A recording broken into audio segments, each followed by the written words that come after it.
to find a better way. That's our way, that's our way. See these leaders, we supposed jail. Supposed jail. Now hear my people and the hell. As we struggle every day. Every day, every day. We try to find a better way. That's our way, that's our way. See these leaders, we supposed jail.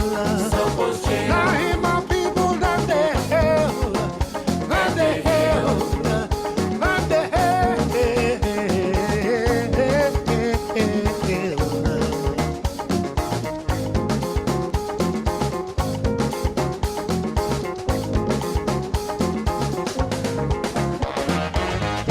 As we struggle every day,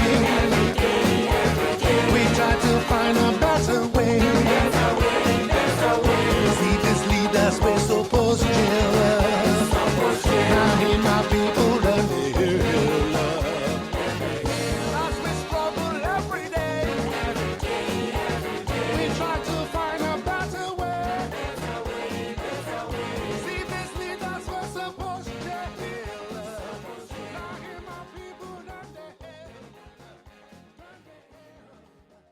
Hello, everyone, and welcome. Good afternoon and good morning to everyone who is joining us from the West Coast. We are so excited to have another Lessons from the Field conversation with you all today. Today's topic is building racial redress into housing justice.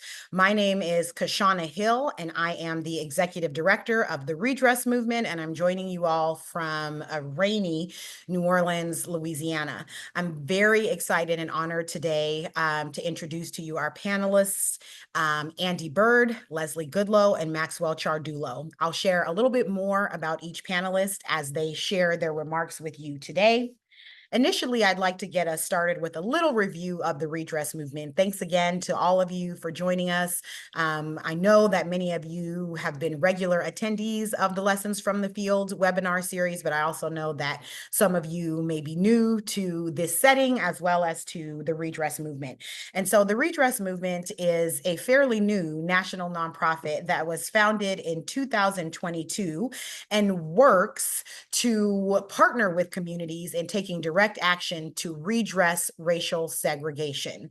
We are committed at the Redress Movement to working in deep partnership with community members to repair the harm caused by intentional policies that have segregated and continue to segregate communities across the country. We do our work by educating, mobilizing, shifting the narrative, and winning victories that actually work to not only stop harm from occurring going forward, but actually seek to repair the harms of past policies that have led to residential segregation. Our starting point is housing, but we work in solidarity with others who are facing the facts of history, redressing harms of the past, and healing our nation by dismantling the barriers that divide us. So I do want to take a moment to, again, thank you all for joining us, but to also speak to the environment in which we are having this conversation today. This is a difficult time for those of us that work on issues related to housing justice, to racial justice, and to social and to working on social justice issues in general. Those of us here at the Redress Movement are very clear about the challenges that we face, not only in working to stop and remediate residential segregation, but we are aware of the challenges that we face in actually bringing and building racial redress into a variety of programs and in bringing a race-focused lens to many of our local communities. So we are not here to pretend as though those challenges don't exist. However, we are here to continue fighting, even through those challenges. We are here in the spirit, right, of civil rights activists and organizers and community members who have been on the side of justice and who have continued to move progress forward in this country. And so we are going to be having still a conversation today about building racial redress and specifically race-conscious remedies into housing justice work, because this is not a topic that we are afraid of. And this is not a topic that we are going to shy away from. We understand the political context and realities, and we're still here to have this conversation and to do this work. And as always, we are grateful for your presence and your partnership, and we look forward to continuing to do the work together. So with that, I am going to introduce our first speaker to you, Leslie Goodloe. Leslie is joining us from Portland, Oregon, where she serves as the Equity and Business Operations Manager for the Portland Housing Bureau. She has held progressively responsible jobs within Multnomah County, where the city of Portland is located, during her 20 years in that community. Leslie in 1998 took over the Child and Adolescent Mental Health Direct Services Program for Multnomah County. In that role, she partnered with school districts across the county, child welfare, and juvenile justice groups to improve services and outcomes in mental health care for children. Her last position with Multnomah County was serving as the senior manager in charge of coordination, safety, and intake services for the Developmental Disability Services Division, which also included business operations and information technology. Leslie holds a Bachelor of Arts in Psychology from Louisiana's own Grambling State University and a Master's in Social Work from Portland State University. Leslie, thank you so much for joining us Well, thank you for having me. I appreciate being asked to participate, and so we are going to just jump in. Let me share.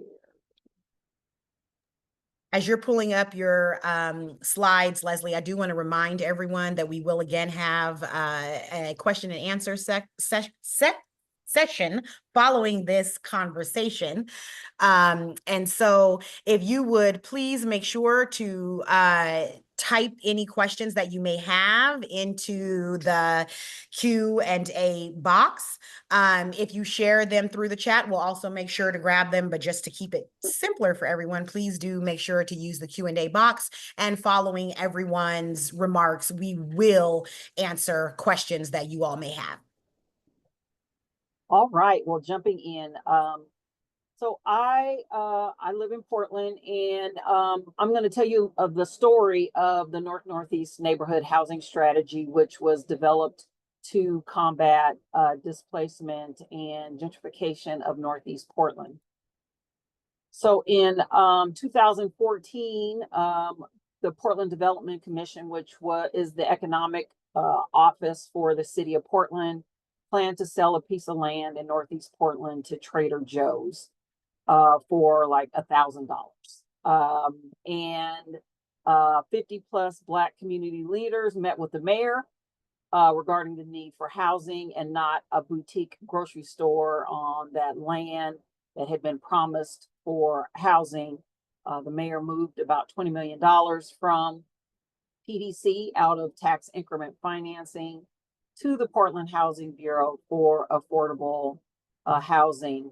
What followed was a 7-month community planning process to prioritize that $20 million.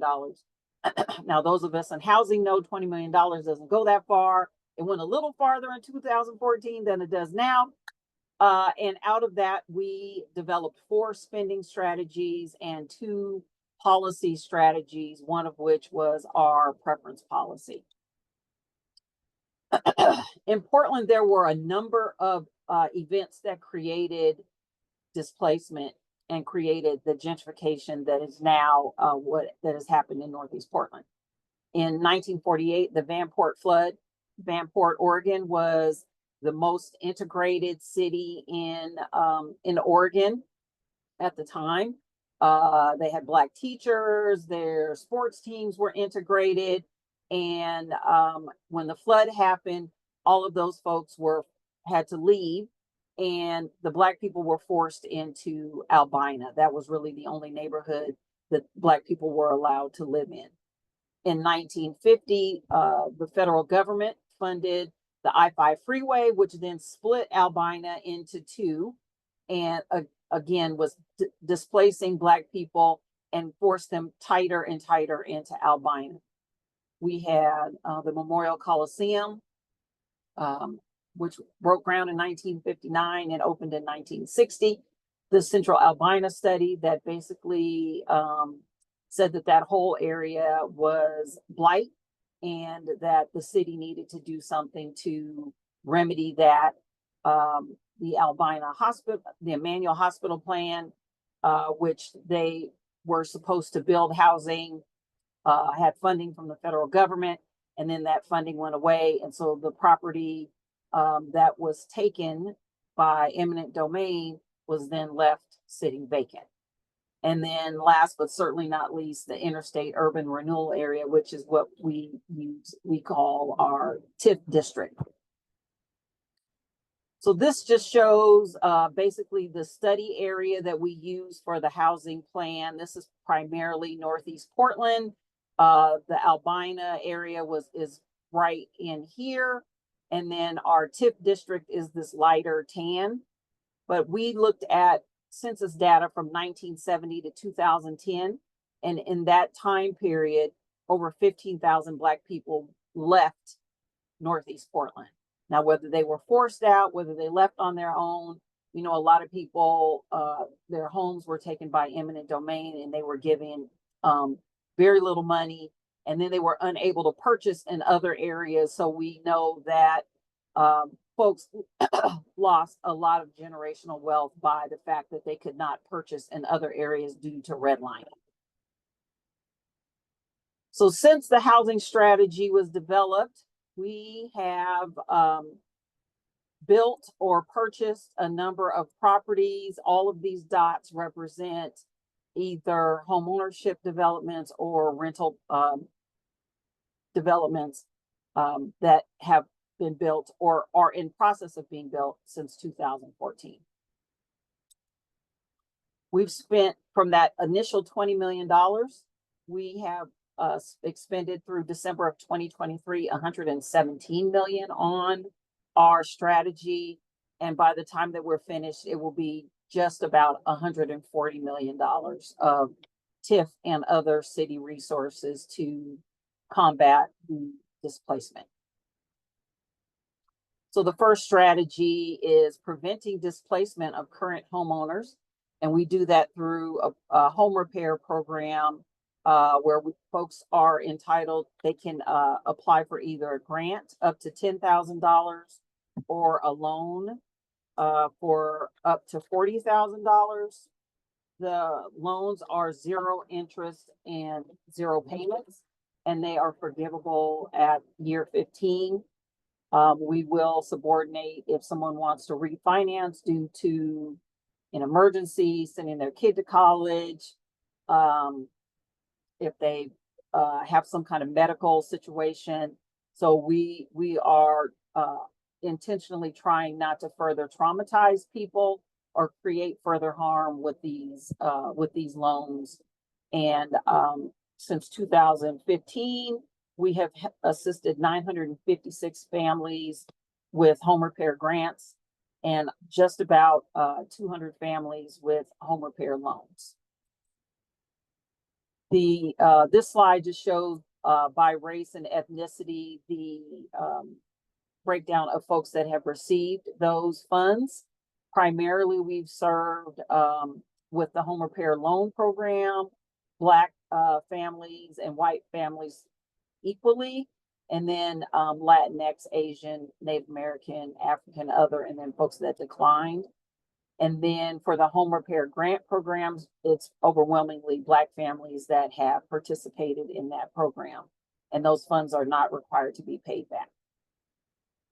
Strategy 2 is creating new homeowners. This map shows the placement of people that have purchased through our program using the preference policy, which I'll talk about in a few minutes.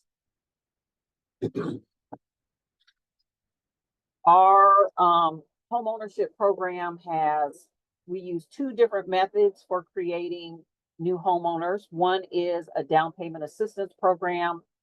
The second, I need to put my glasses on so I can read my notes. That, depending upon the funding source, can be as much as $150,000. if the home is purchased in that interstate tax increment financing district. Up to 20% of the loan is used as home improvement, and that's a grant, so that part does not have to be paid back. The loans are 0% interest and 0 payments and are forgivable beginning with year 15. 50% of the loan is forgiven at year 15, and then 3% each year until you reach 30 years, and then the loan is totally forgiven. Our second method is development of new home ownership units. We have 3 projects in the pipeline right now that will create 70 new homeowners. Our Cary Boulevard site is 50 townhomes in conjunction with Habitat for Humanity. Those are all family-sized units with at least 2 bedrooms. And there are several 4-bedroom units and 2 ADA 1-level units that will be built. Additionally, we have 2 other projects with at what we're calling the Abbey site that will be 6 to 8 townhomes, family size, and then a Williams and Russell site that's built on a legacy property that will 12 of those units will be available to our preference policy buyers using down payment assistance.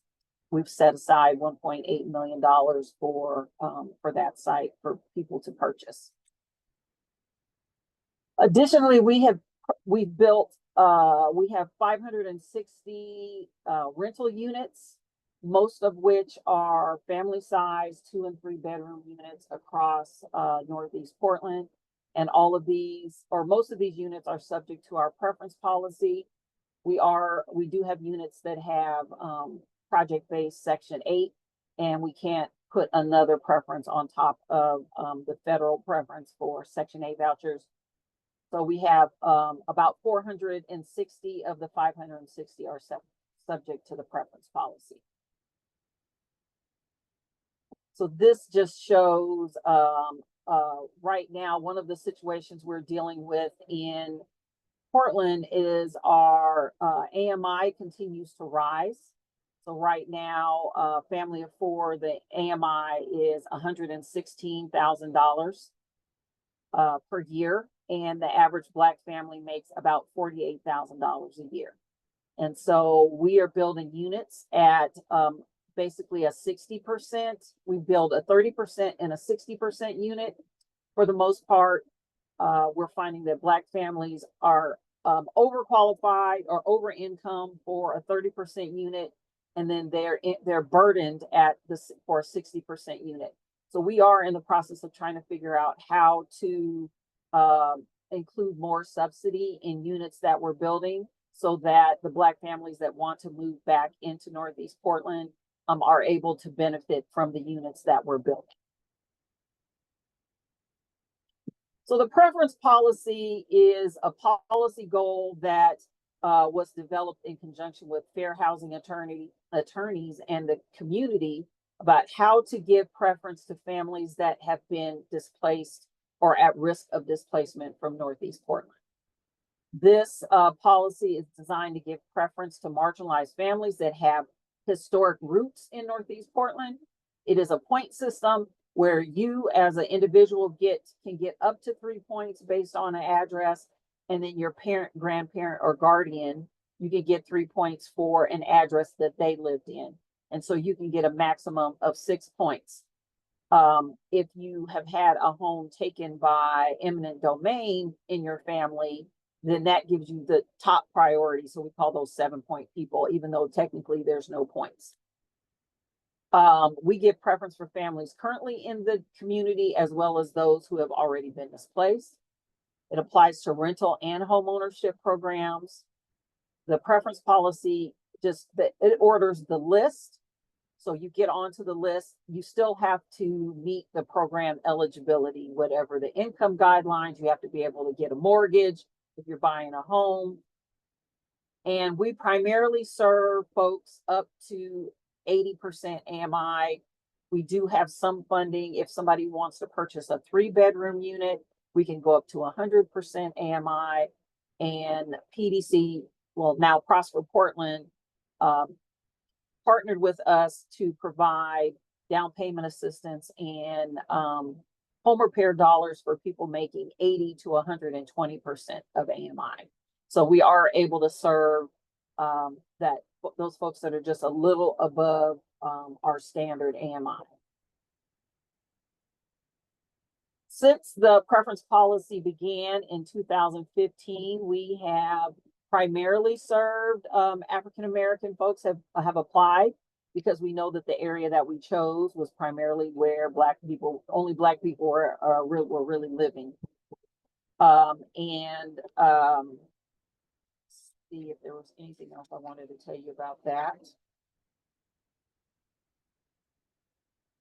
Oh, one of the other pieces I meant to mention about homeownership is that homeownership rates for Black families in Portland is lower now than it was in 1965. So we've had significant decrease in homeownership for Black families and for BIPOC families overall, but Black families have suffered the most. So for home ownership, again, most of the people that have applied have been Black families. We have had just over 8,000 people apply for preference since 2015. And we just recently opened a round for home ownership earlier this year.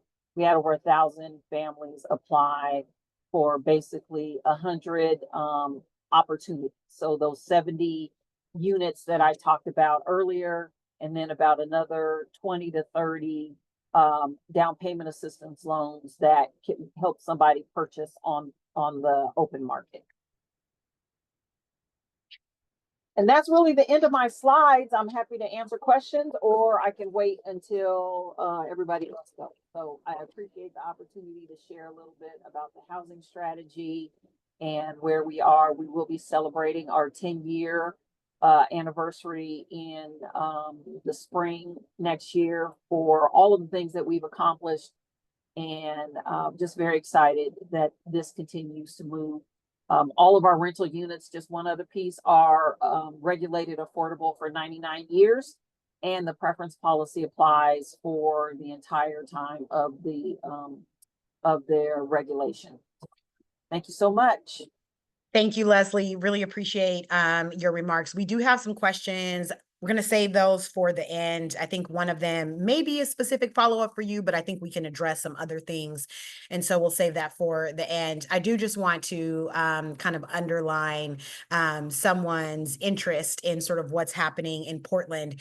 As someone who is actually a native of Portland, Oregon myself, I'm really encouraged by your participation, Leslie. I've known for a long time about the work that's going on in Portland, and I really appreciate the opportunity to sort of open this conversation up and share examples from a community that we may not think of as racially diverse. And we don't think of Portland as racially diverse because it's not. Okay, so I'm clear on that. But what I do think is really important and really speaks to the pernicious nature of residential segregation is that even in a place, right, like that is known as the whitest major city in America because it is the most white city, right, out of cities that size in this country. Even in a place like that, there were still intentional actions and decisions, right, to marginalize African Americans, to subjugate African Americans. There were still intentional efforts made to segregate communities in Portland, even in a place with a very small Black population. And so thank you for sharing out those examples. And we'll certainly talk a little bit more about the work that you're doing in Portland. And so with that, we are going to move a little south of Portland and hear from Andie Byrd. It's important to say at the outset that in her more than 2 decades of nonprofit fund development and communications work, Andie has led teams to raise $90 million.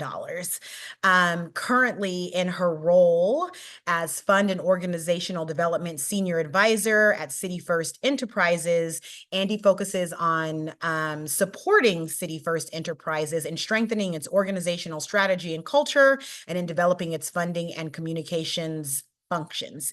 Andie's career mission has been to learn and practice how to be a force for social and racial justice by building relationships that help to spark, grow, and sustain transformative financial support for systemic change that is rooted in the leadership of those closest to the issues.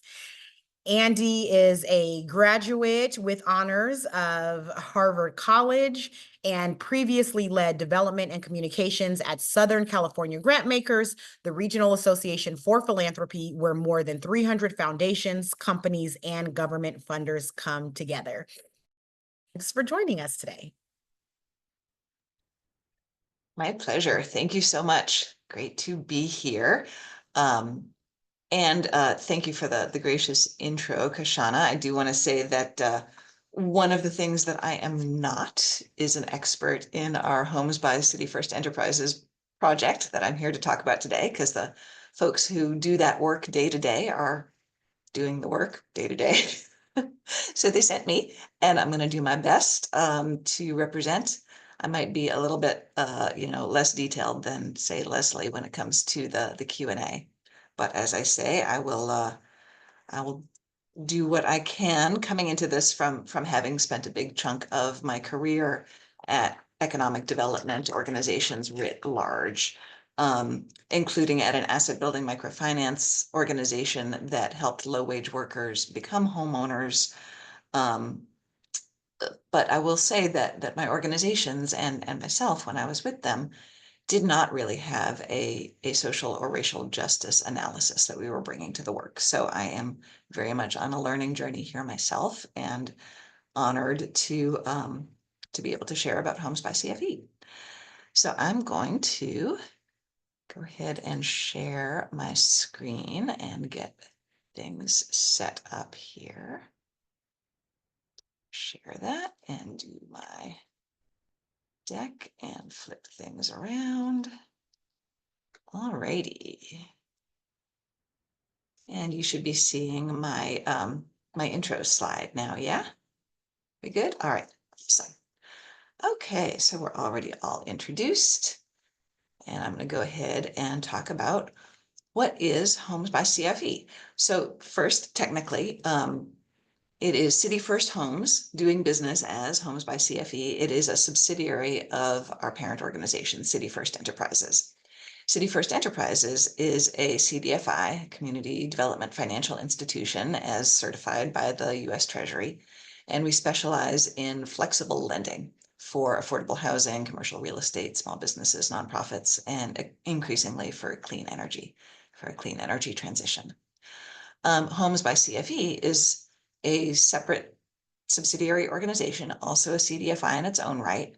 And what we do is offer down payment assistance for low and middle income Black and Latino first-time home buyers in Washington, D.C. and Maryland. Our down payment assistance takes the form of a second trust loan, so a second mortgage, supplementing the first mortgage that borrowers get from, a regular bank. And this enables households who are short on savings to close that financing gap. And our eligibility is explicitly race conscious. We are using the Consumer Finance Protection Bureau's Special Purpose Credit Program guidance from 2020 to target groups who historically have been denied credit. How did we get here? City First Homes was founded back in 2007 as a response to gentrification in DC.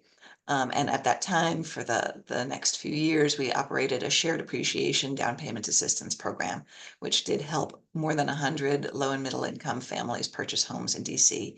We also incubated what's now an independent community-led land trust in the Southeast.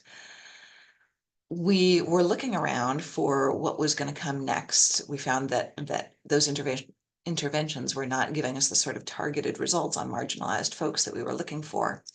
Right around that time, the CFPB issued guidance about SPCPs. So we worked with Yale Law School with their community law clinic to design ours. We did that in 2022, and we launched Homes by CFE in 2023.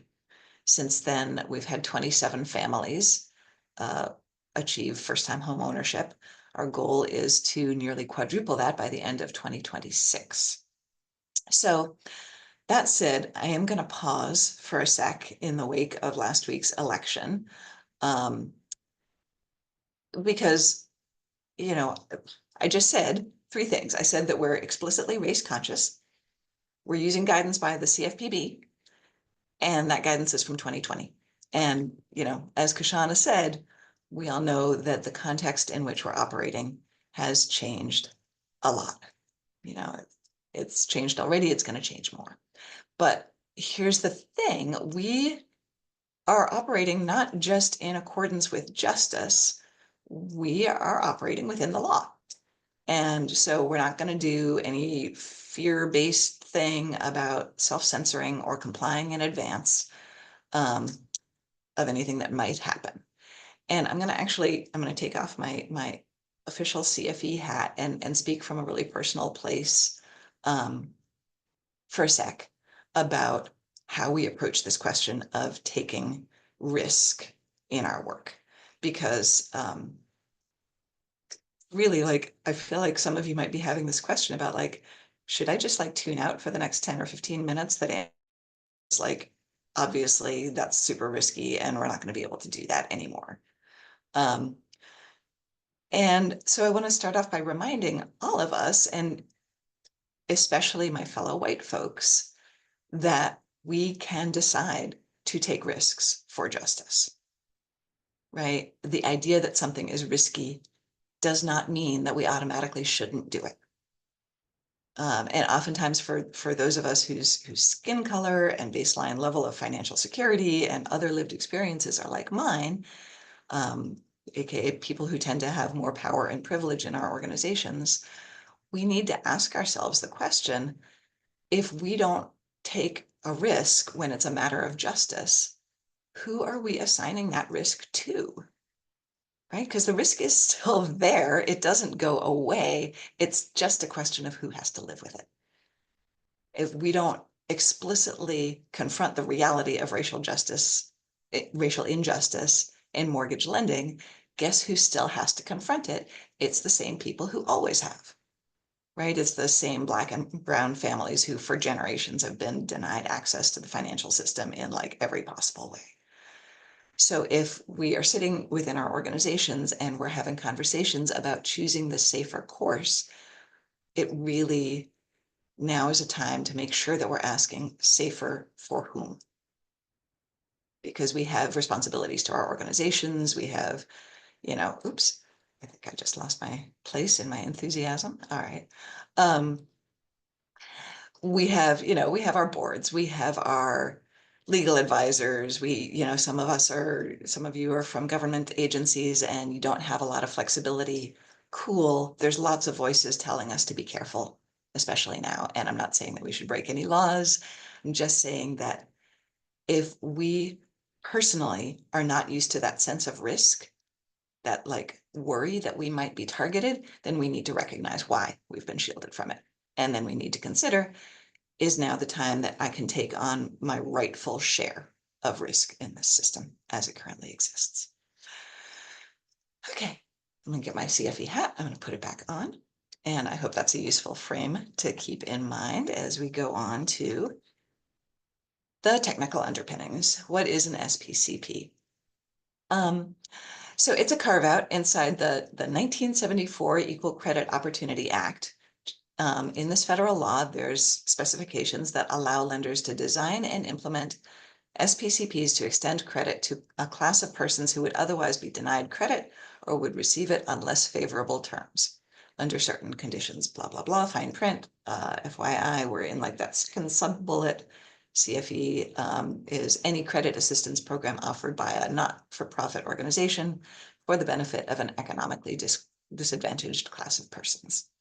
And then the CFPB came along in 2020 encouraging the use of SPCPs to better serve minority households due to historical and ongoing discrimination such as redlining. You can Google CFPB SPCP 2020 guidance, and a lot of this should come up. So to set up an SPCP, part of what you need is a written plan that investigates, the who, what, where, when, why, how of like, this is the problem, this is what we're going to do to solve the problem, this is who we're going to do it for, all of that. So our plan includes data on the homeownership gap that's experienced by Black and Latino borrowers in our area.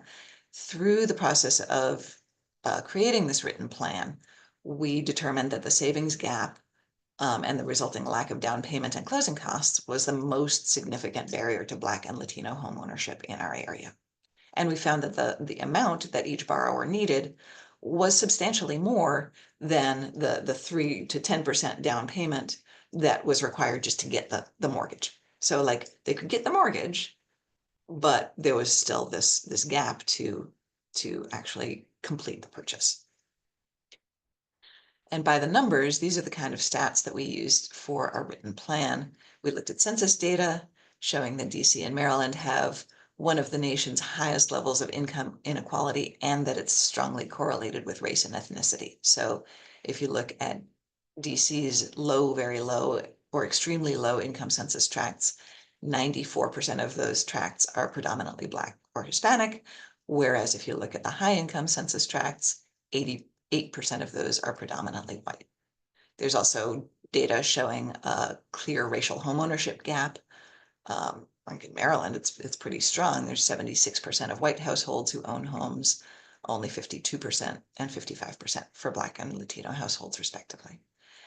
We looked at Home Mortgage Disclosure Act stats showing that there's still disparities in credit denial rates. So in DC, 21% of Black applicants were getting declined, 12% of Hispanic, 7% for white applicants. It's not like, oh my gosh, look, 80% of Black people are getting turned down and only 3% of white, but it is there and it's, helping to make the case. Nationally, there was a data analysis from Freddie Mac that showed that if they had a 10% down payment available, another 1.7 million otherwise mortgage-ready Black families would have been able to afford a median-priced home in the 31 largest metro areas. Now, like Leslie said, home prices have changed, but still, it's a telling statistic. Pair that with estimates that about a third of first-time buyers get down payment help from family and friends, and you're looking at a situation where LMI households, who again, disproportionately Black and Latino, are the least likely to have access to those networks. So this is the gap that we need to cross. With that in mind, what did we build? This is how Homes by CFE works. We fill our pipeline with referrals from partners who really get us. So we've worked really closely with the local mortgage lending folks at Chase Bank and a home counseling agency that we partner with. They really understand who our target market is and what we can do. And so they send us folks who we can work with. What we're looking for is borrowers who are earning below 120% of median family income, who self-identify as Black and or Latino. Folks have got to qualify for a conventional first mortgage. And then we use that lender, that regular bank's underwriting file to streamline our process. We have extra flexibility, so we can look at, appraised value versus purchase price and other factors about the borrower. But that's how we keep our process streamlined and responsive. We can do up to 20% of the purchase price of the property as down payment assistance. That's capped at $100,000. What we're actually seeing is an average around $59,000. There is no minimum borrower contribution. And for this down payment assistance, we take a second trust mortgage as security, and we price that at 2% below whatever their first trust is. We then defer payment and interest for 5 years so that borrowers adjust to being homeowners. They're paying for that first 5 years, they're paying their first mortgage, and they can choose to pay early to stop interest from accruing while it's deferred, but year 6, their regular payment and interest payments begin, and it's amortized over the 25 years remaining. That loan and any deferred interest gets repaid in full either at the end of the loan term or when the property gets sold or refinanced. And this means that any appreciation stays with the borrower, just like a normal home purchase. You bought it, it appreciates, you keep the change.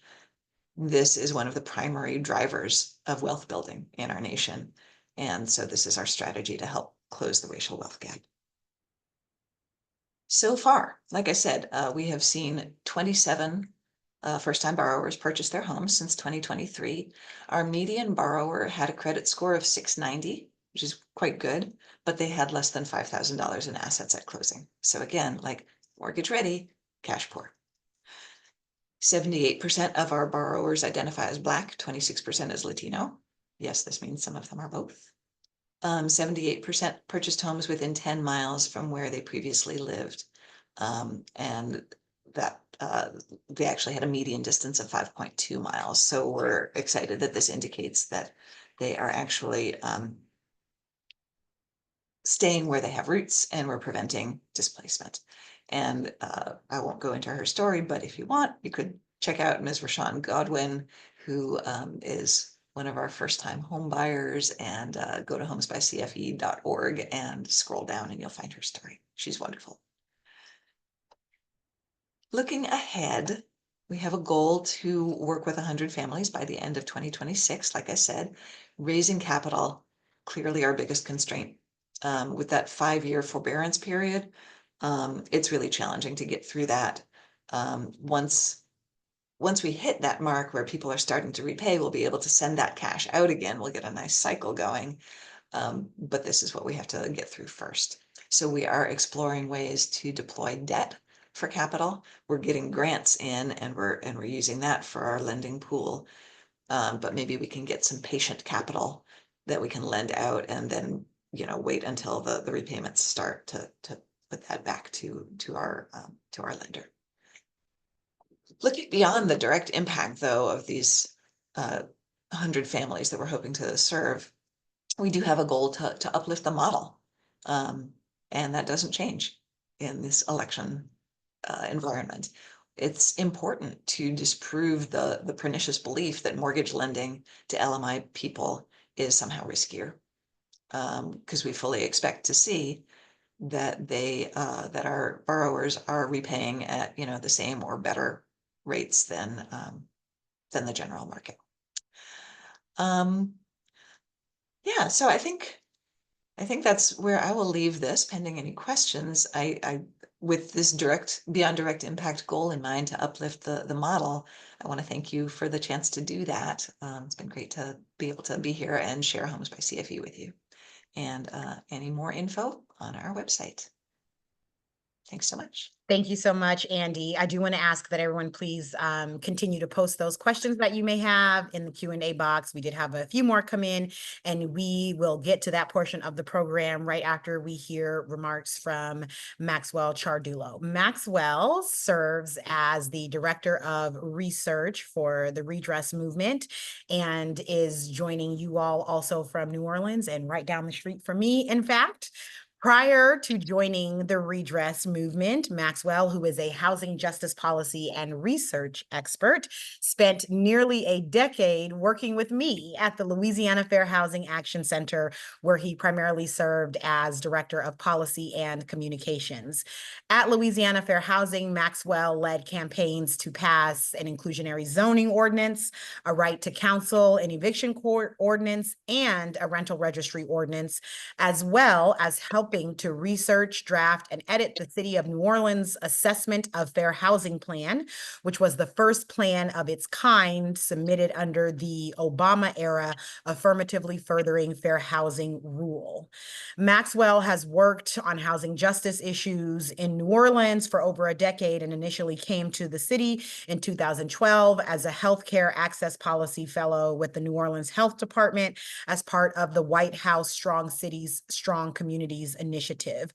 Maxwell's background and experience also includes serving as a longtime board member of the Jane Place Neighborhood Sustainability Initiative, a local community land trust and housing rights organization. And he has also been active in city politics and has been a very, very beneficial voice on his local neighborhood associations board.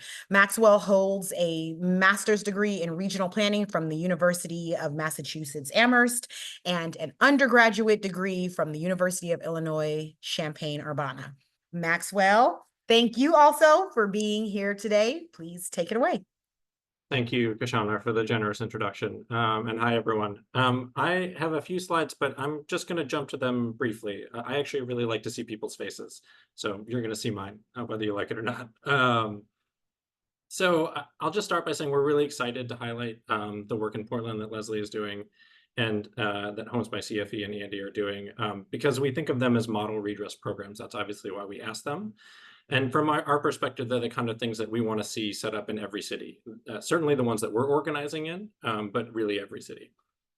And so what I hope to do with the next 15 minutes or so is give you some other examples of model programs so we can see what's possible if we organize for it.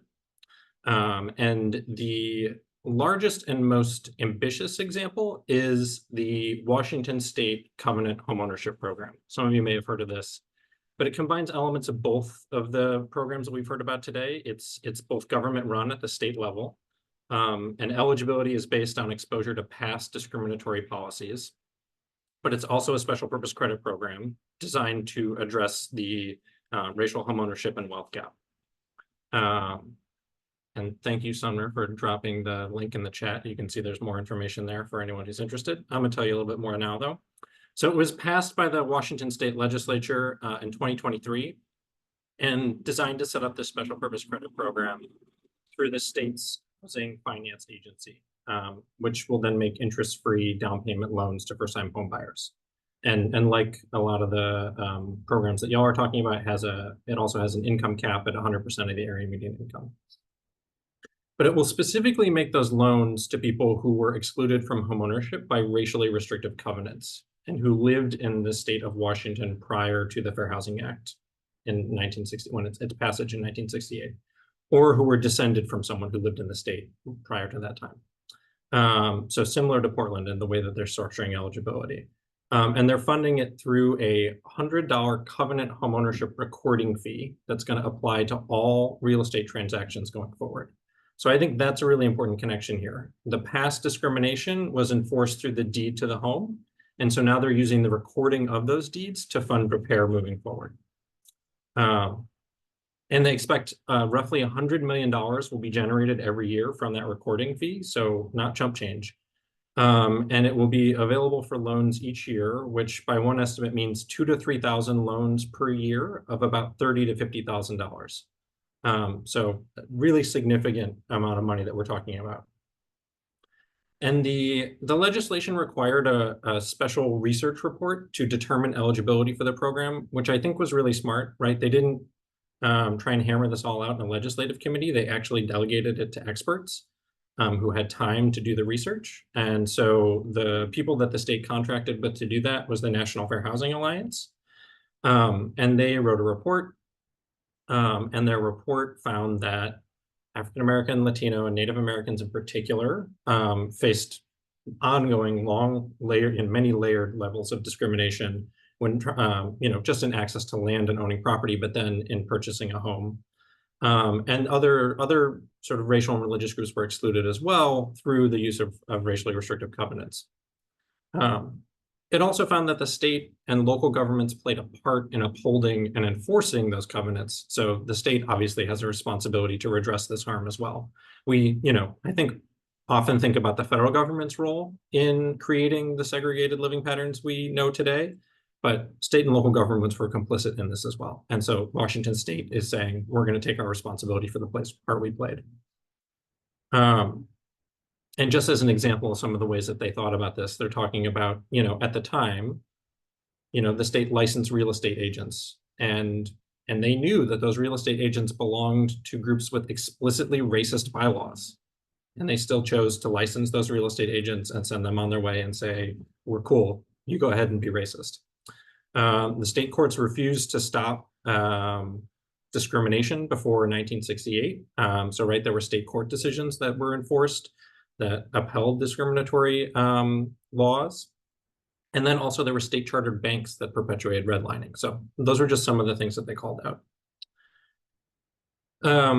They also found that some of the groups that have faced discrimination in the past, again, specifically African Americans, Native Americans, and Latinos, continue to face serious lasting impacts. And that's things like lower homeownership rates, that's the one we think of most, but also lower levels of wealth, higher mortgage denial rates, higher housing cost burdens, and even higher rates of homelessness. So when they recommended eligibility for this program, they recommended it on both the evidence of past discrimination and then the evidence of continued impact of that discrimination today.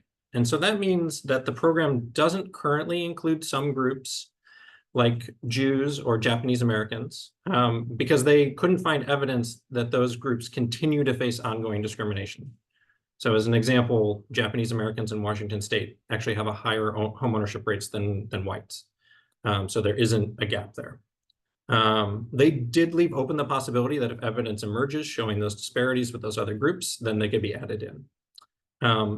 But instead, as it is set up now, the program is currently open to Black people, Latinos, Native Americans, Native Alaskans and Hawaiians, and other Pacific Islanders, and then 2 Asian subgroups, specifically Korean Americans and Indian Americans, because they still found relatively significant homeownership gaps there between those groups and white folks in Washington state.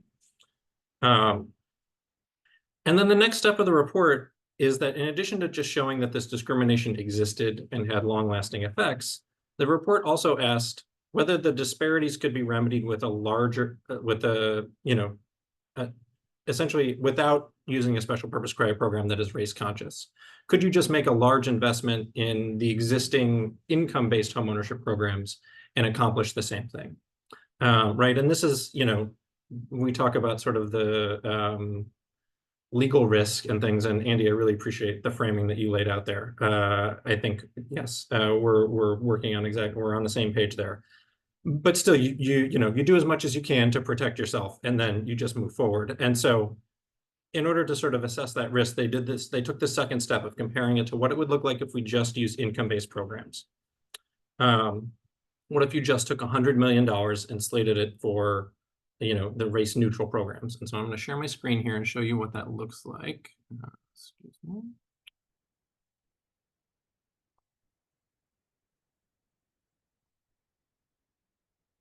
Okay, so what you're looking at here is on the left what the sort of race neutral baseline program would look like and who it would be expected to serve if you just used income restrictions versus the special purpose credit program that is race conscious. And no surprise, especially in Washington state, right, it's going to serve almost 2/3 white people and wouldn't really do anything to close the racial homeownership gap. The researchers even took this a step further, and they compared the special purpose credit program, the race conscious program, against programs that only loaned to lower income buyers in counties with higher concentrations of people of color, or if they only loan to first generation home buyers. And so that's what the second slide is showing. Again, the far left bar is if you only loan the money to income qualified people in counties that have high populations of, they call them minority folks, but right, people of color.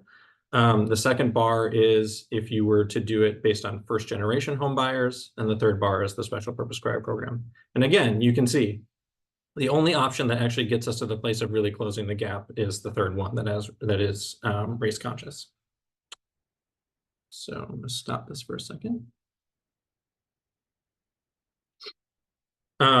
So the program officially opened in July of this year. And so, it's worth noting, though, that it was sued last month before the election in a case being argued by the Pacific Legal Foundation, which is a libertarian legal nonprofit. And everyone knew this was coming, right? They just had to wait till the program opened, and then they got sued. And we've talked to the people involved in this work at the National Fair Housing Alliance, and they strongly believe that this program has crossed every T and dotted every I, that it follows the law as closely as possible and is very legally defensible. There's obviously no guarantees here, and certainly, anxiety about the next 4 years is understood. But as we said before, you miss out on 100% of the rights you don't assert. From our perspective, SPCPs are clearly legal. They have been for decades, and failing to even try to make use of them is that self-censorship. It's giving up without a fight, and that impact falls on the same people who have always been harmed. So I'm really excited about this program, and so we'll certainly be following its future. I invite you to do the same.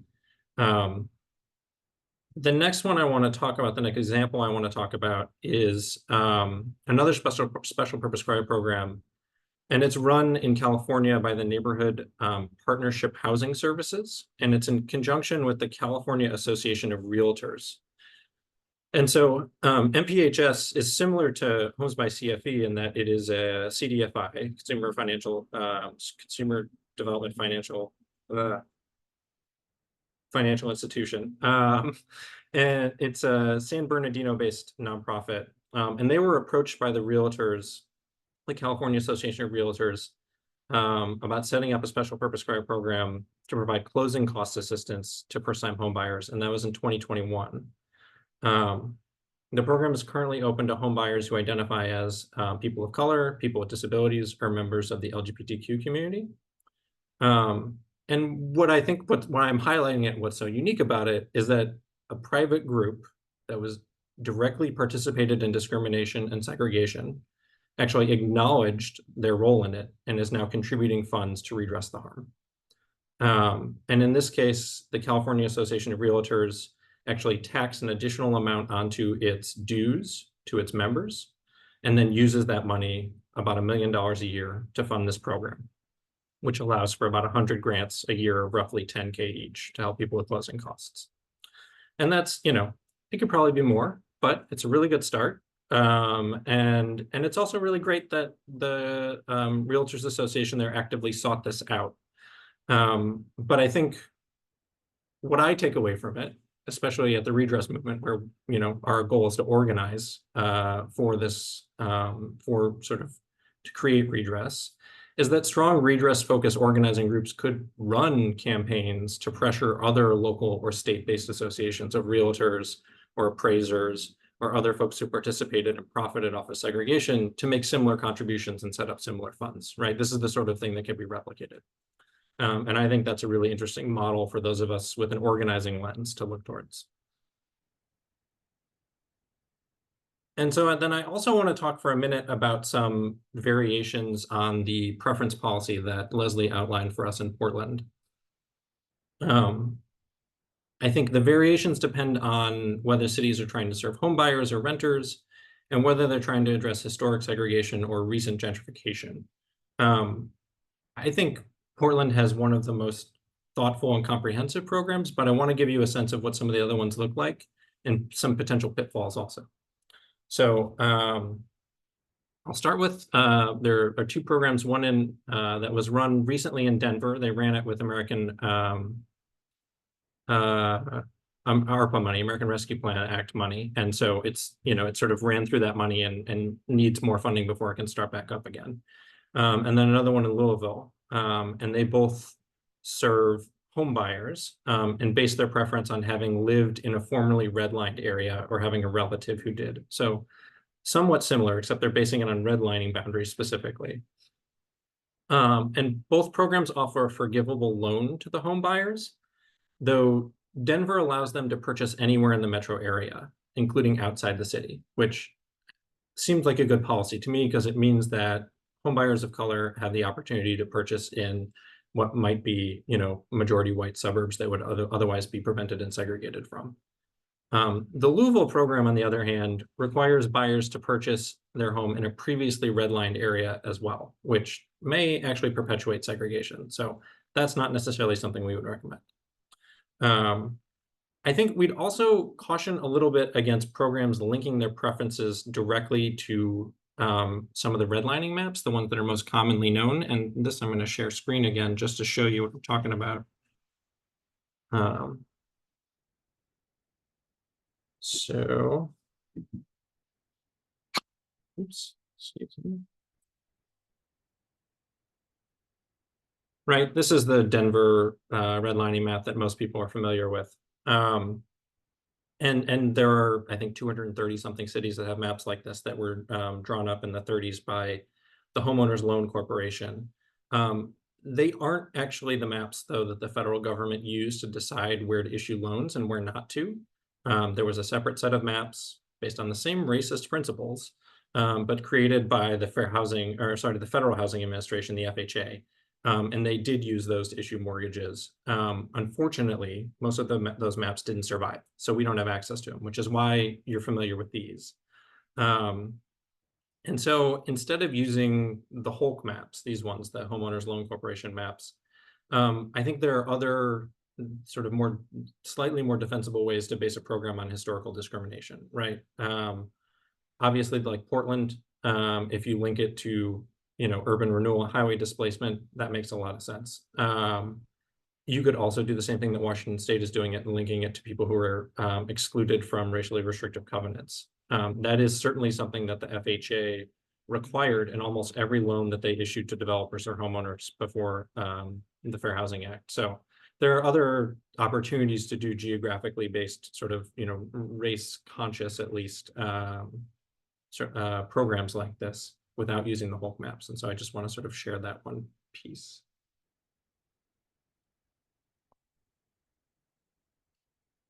And then in other places, in Austin, in New York City, and in San Jose, they all have preference policies that are more focused on addressing more recent gentrification. So Austin and San Jose set aside a certain percentage of new affordable rental units for low-income people who live in areas that they've designated as gentrifying or high displacement areas, and they define that with a variety of different data indicators. A lot of cities have since put forth like sort of anti-displacement plans, and they've used those sort of data indicators to figure out who's most at risk. And so it just says we're going to create a preference for people living in those areas. And that seems like a good way to make sure people at high risk of displacement have better access to affordable housing. But it's worth noting that it's not necessarily race conscious, right? There could be white people living in those high risk areas as well. And it doesn't necessarily guarantee that the racial groups most harmed by segregation will be the first on the list. New York's program was structured differently and is a little more controversial. It says that when new affordable rental housing units are built, half of the units must be set aside for people who live in the neighborhood of the new development. And this was done in part to make it more palatable to the neighborhood, to change the zoning in those areas to allow for much taller buildings, right? The city said, we're going to build taller, and then some of the units are going to be affordable. And people were like, oh no, we don't want those tall buildings. So they said, well, all right, we'll hold half the units for people who live in the neighborhood. And that was enough to get it through. Fair housing organizations filed a lawsuit against this policy in 2015. And they argued that the people being displaced from the neighborhood are usually very low income. And the housing being built is for people at like 60% of the area median income, which is low, but not very low. And so there's a mismatch between the income requirement and the housing and the incomes of the people who are being threatened with displacement.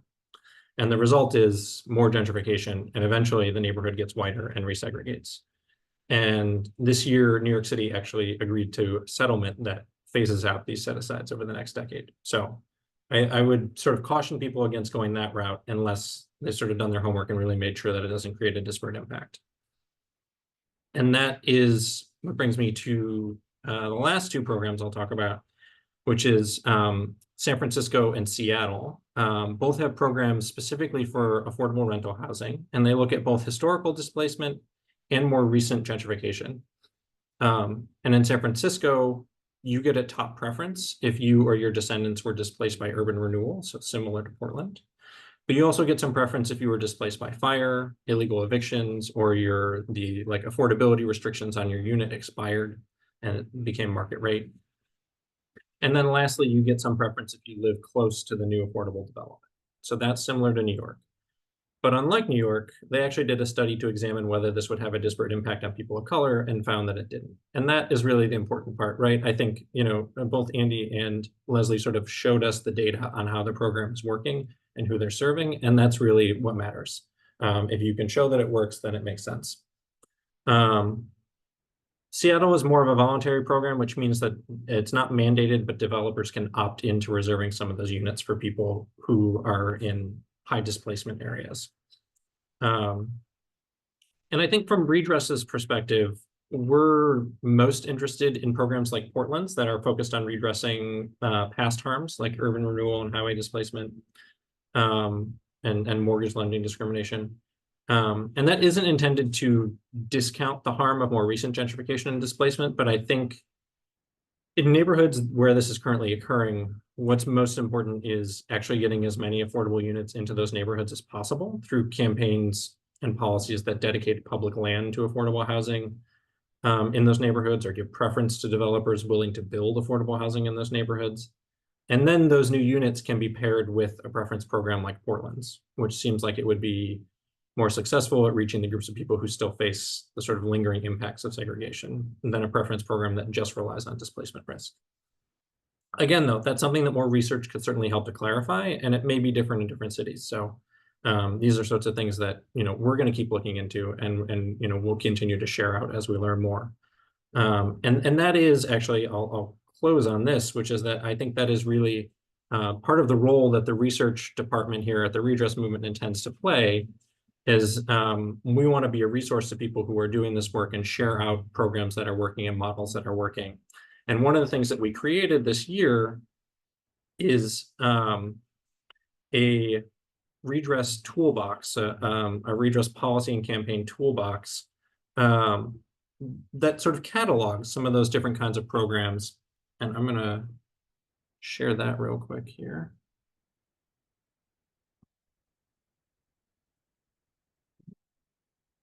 Sumner also just helpfully put it in the chat. Thank you, Sumner. But, oops. Sorry. Make sure I can, there we go. So this is the page. And this is where we're trying to share about model programs and best practices. Right, we do it on our webinars, but you don't have to wait for them every few months. You can explore the toolbox any day. It's on the website. And we launched this year because, you know, as people learn about the steps our government and the real estate industry took to segregate America, you know, we get more questions about how do we actually stop and undo that harm. And I think most of us have something of a shared understanding of how we got to this segregated place. But we want to make sure that we also have a shared understanding of the solutions and how we actually redress segregation. And it's not a one-size-fits-all strategy. You know, different solutions make sense in different places. And so actually, the first thing that the toolbox does is it starts with a short survey to help you understand what kind of community you live in. And that's this green link here, where you can take a quick survey to understand what kind of community you live in. And then once you've figured out which of the 6 neighborhood types makes the most sense, you can look at what best practices and policies are for each with regard to redressing segregation. So that's what these are here, these headers here. These are sort of your 6 different neighborhood types that we've divided things into. And if you click on any one of them, you can see sort of a list of different policies and programs that make the most sense in those areas. And let's see if I clicked on the right one here. Yes, so you can see this is exclusionary high opportunity neighborhoods. Right, these are probably a lot of what makes up Portland, areas that are majority white and expensive, and it's hard for people of color and low-income people to access those markets. And here, housing preferences for displaced residents makes sense as a policy. And you can see if you open that up, there's a little brief summary of what that program looks like, and then a link to the best example we know of. And that's sort of what this looks like, is a link to more resources, right? We're not trying to reinvent the wheel here. There are plenty of other places that, you know, these aren't new programs. In many cases, a lot of them have been run for years. And so we just want to point to the people who are doing it well. And so both of the programs that we've talked about are listed here in most of our programs. So housing preferences for displaced residents are under the exclusionary high opportunity neighborhood types, and then also under the transitioning gentrifying neighborhood type. And then special purpose CREZ programs are recommended under nearly all neighborhood types, and so you can see those as well. So when you're looking for solutions or model programs, I just want to sort of offer this up and say, be sure to check this out. And then also, please, take the survey and let us know whether the results make sense for your community. It's the sort of thing that we always want to be improving. And so please, share it with others and share outside of where you are too. So with that, I'm going to pause, and I think we can take the last 15 minutes for Q&A. Yes, very much so. Thank you so much, Maxwell. And thank you, Leslie and Andie, for your remarks and for your work as well. So we have quite a few questions that have come in, and I think I want to start with one that's pretty broad and maybe easy, but also very, very difficult. So first, I want to sort of tie the question to a comment that just came into the chat a little bit ago. And Maxwell, the attendee, shared in the chat that they were thanking you for sharing out, right, the outcomes when these programs are race neutral, right? And so I really think that that comment and the outcomes that you share really sort of helpfully underscore the purpose of today's conversation.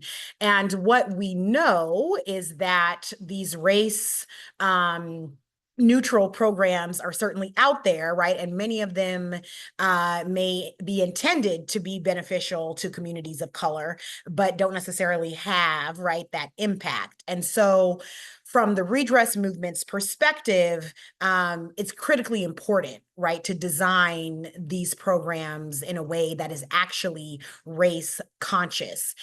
And so in order to do that, right, we have to have buy-in, whether it's buy-in from elected officials or from nonprofit leaders, from folks who work in governmental agencies.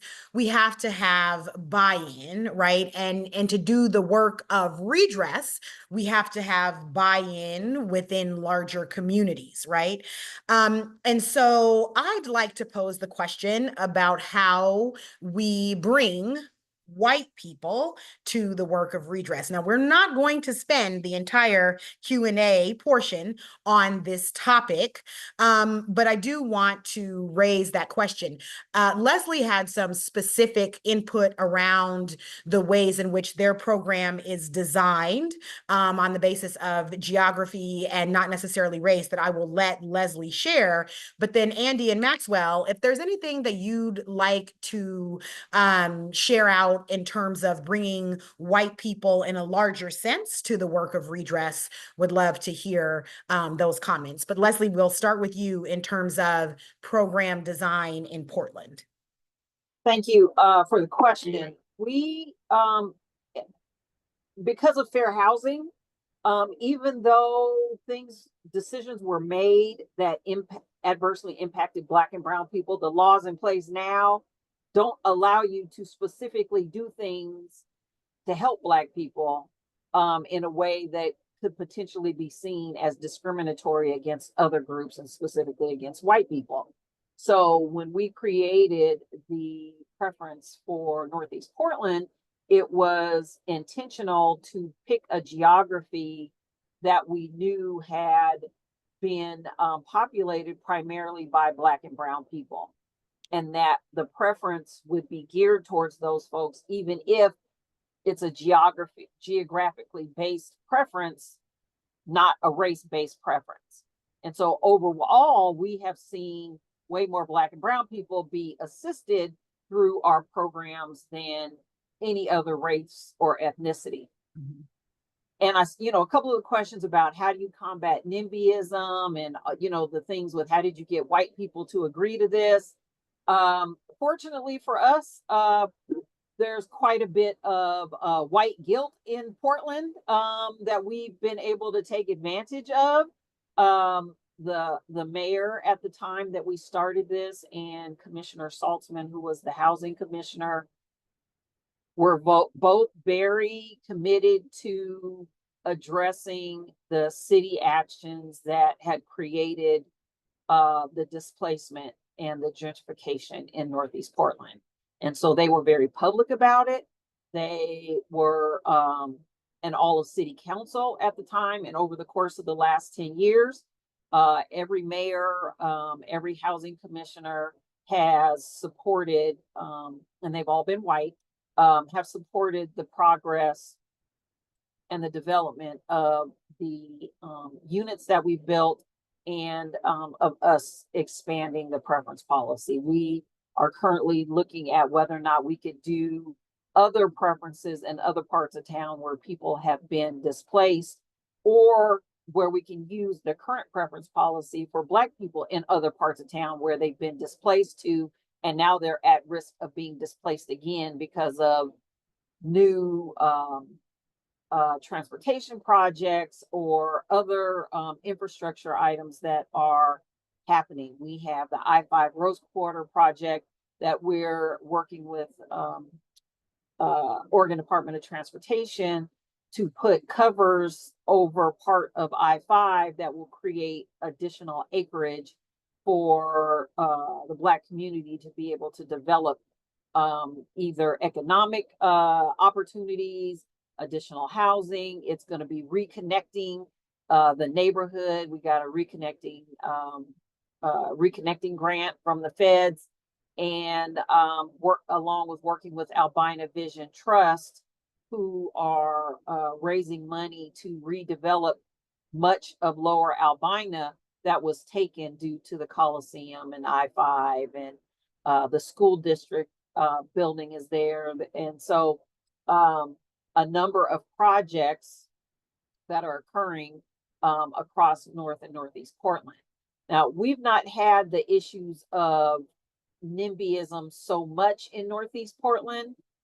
We occasionally, as things are going in, there's complaints about parking because there's, the code doesn't require parking for buildings anymore if you're on a transit corridor.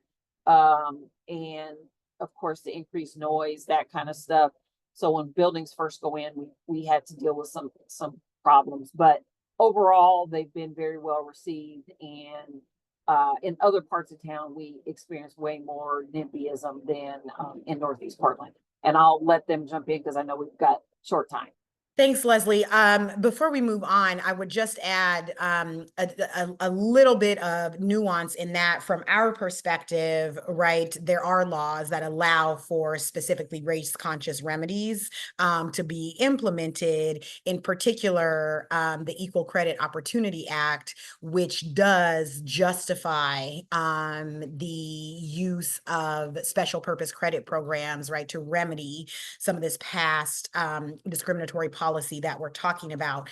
Something that I also think is very, very interesting and noteworthy about the work in Portland is that, as you mentioned, Leslie, right, the program is not necessarily race-based, but it does have the impact of serving primarily Black folks, which is not an accident. And I actually think that Portland's history of segregation makes your geography-based program successful in actually impacting African Americans. One of the resources that was shared in the chat is a link from the Oregon Historical Society about Vanport, Oregon. And I won't get into the history, but you did mention that community, Leslie. And what we know is that Portland's segregation scheme was set up such that the overwhelming majority of African Americans did live in this one neighborhood, right? I can see very well the ways in which segregation has played out in my own family, given that my parents grew up together. They've known each other since they were 7 years old because they both lived in the same redlined community, right? That my mother's family moved to following some of these eminent domain takings that took place in the 50s and 60s across Portland. And so a geography-based program has been successful in providing remedies for African Americans there because African Americans were really limited, right, to the ability to live in this one community. So there's a little bit of a nuanced difference that makes a geography-based program very successful in terms of providing race-conscious remedies in Portland, given that community's history of segregation. So Andie and Maxwell, anything that you wanted to share around the work of bringing right, additional folks into the work of redress? I mean, I'll say a little bit because it's part of what the redress movement does, right? And our sort of theory of the case is that you start with the history, that the history is not subtle. And if you start, you know, with at least with white people who are interested in having a like a real conversation about this and are open to that, right? We don't have to organize with with all white people. There are some who it's not worth our time.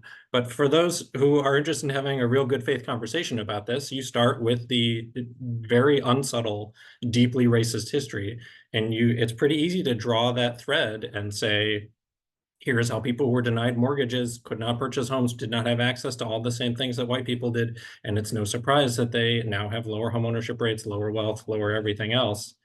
And you know, it's not good enough to just stop hitting people in the face. You actually have to make it right, right? There has to be a remedy there. And I think, at least in our experience, and I'm, you know, I'm not an organizer, I'm the researcher, but I've sat in plenty of our roundtables virtually, at least with a lot of the white folks who've joined them, and they get that. That's just not that hard a leap for people to make. Yeah. Thanks, Maxwell. So I did want to ask, oh, I'm sorry, Andie, please. Yeah, I agree with everything that's been said, and I think so. As you said in my bio, you know, I spent nearly 10 years at Southern California Grantmakers working on the philanthropy side of the curtain there, and on the nonprofit side. I think that, you know, people are here to do good. It's just that as white folks, we've been trained, really explicitly educated in ways that we don't perceive, to not see what created and keeps recreating the conditions that we say we're about changing. And so if you can help us understand why things are the way they are, and that's where the research and history comes in that Maxwell was talking about, I do believe that some people, not all people, will make different choices even within our limited set of options. Like CFE, we're not organizers. We don't see ourselves as a justice organization. We're not about systems change. We're just doing this thing and modeling it. And I think that's part of what can happen in the short term is people see like, oh, this is the truth of the ecosystem that I'm operating in, and within that I'm going to do my work, but I can do it this way, and I can do it, you know, with arms linked with others who are part of the greater movement for change, like Redress, for instance. And this really also speaks to like, this is long work, and that means that we can't stop this week or for the next 4 years, because what we do over this, you know, short and midterm, this is planting the seeds that may germinate in, you know, 15, 20 years. And it's not for me to say like, oh, it's okay to go slow, but it's gonna be slow. You see that. Thank you, Andie. And then I do want to just on that note address a question that came in through the chat. What collaborations will occur with the incoming presidential leadership to ensure that the demise of affordable housing and homeownership aren't stifled? Look, I think, you know, we're going to move on to some additional questions in the couple of minutes that we have left. But I think what we're all saying here is that we don't know. Right. We have no idea what the next administration will want to prioritize or is interested in working in when it comes to equity. My guess, based on the statements that we've made, is that there is no interest, right, sort of in moving equity forward. And so the opportunity to partner, will it be there? Not sure. Is that there are, you know, longtime staff and committed folks who are working in a variety of federal agencies, for instance, right, who have continued to support equitable access to housing. But will leadership continue to support that. We have no way of knowing, but our work continues either way. And so at the Redress movement, we're focused on making change at the local level that benefits the communities that have been negatively impacted by discriminatory housing policy, and that's what we'll continue to do. We did get a request for contact information. If folks are willing, our panelists are willing to spend some time speaking with attendees about programs in their own communities. And so we do have Leslie's contact information in the chat. Andie, if you'd be interested in sharing yours, Maxwell, same for you, then folks can reach out individually following the conversation today. In our last couple of minutes, I did want to ask specific questions about your programs, Andie and Leslie, and Maxwell, you can feel free to speak to this as well. But we had a question about the 0% interest loans. Are those loans made in partnership with the bank or another funding source? And then, Andie, we had someone ask whether CFE provides special financing for small businesses owned by people of color. So our down payment assistance loans are financed through the city. So we grant the loans, we manage the loans, and we track the forgiveness on those loans. And in conjunction with someone getting a regular mortgage from a bank or credit union, we have several counseling agencies that assist people with getting mortgages, that have partnered with credit unions and banks. Like Home Street Bank is one of our big partners here in Portland to help first-time home buyers. But the down payment assistance loans and the home repair loans are financed through the city. Thank you so much, Leslie. Andie? Yeah, so on the question of who we work with, yes, we lend primarily in DC, Maryland, and Virginia, and we do work with businesses and nonprofits and to some extent individuals who have not traditionally had access to the financial system. That's what we're for as a CDFI. So you can check in on our website, cfenterprises.org. And there's a ton of information about our different lending programs and who's eligible. Thank you so much, Andie. And thanks again to you all, Maxwell, Leslie, and Andie, for sharing your insights and your expertise with us all today. Unfortunately, we are out of time. I do want to note that I posted in the chat, someone had mentioned that NIMBYism is really a barrier to building affordable housing across the country, and they noted that they were in New Jersey, and I wanted to share a resource that is New Jersey-based. The Fair Share Housing Center does some fantastic work countering NIMBY sentiment in New Jersey. So I did share a link to their organization in the chat as well. So thank you all very much for your time and for joining us today. I know that there were probably lots and lots more questions that we could have answered. And so we hope that you all will continue to engage with the Redress movement. We'll continue to offer these kinds of resources. We are encouraged by your participation here today. And I hope that you all leave here feeling encouraged and knowing that the work will absolutely continue. Thank you all for your time, and best of luck to us all as we continue to do what is absolutely right and what is necessary. Thank you all for joining us today. Thank you.